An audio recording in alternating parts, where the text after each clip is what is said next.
Verhouding is gelyk aan kommunikasie.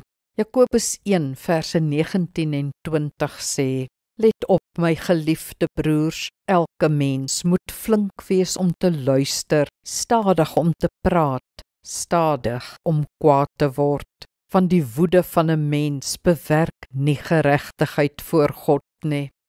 'n Verhouding bestaan uit kommunikasie. Soos jy kommunikeer, so is die verhouding. Ernstig of speels, langdurig of eenmalig.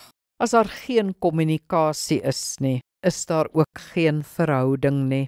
Ook die kwaliteit van julle huwelik hang van julle kommunikasie af, of dit diep is of vlak, sterk of so. As ons effektief en duidelik kan kommunikeer, bou ons 'n sterk en diep verhouding, want slegs daardeur kan ons behoeftes duidelik maak en ons probleme oplos.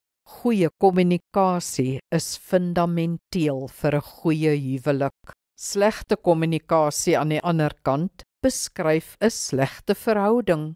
In so 'n huwelik leef ons eensaam, onvervuld en vasgeval. Trouwens, mense kon sê dat huwelike tot niet gaan omdat egpare nie met mekaar kan kommunikeer nie. Ons moet dus beter kommunikeer en ons kan.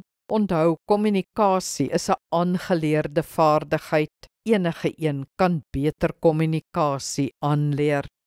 Kom ons bid saam. Hemelse Vader, dankie vir my maat. Help ons egter, Here, om beter te kommunikeer, om mekaar werklik te hoor, om te weet waarom ons maat sê wat hulle sê, om te beleef wat hulle voel, om ons probleme rustig en volwasse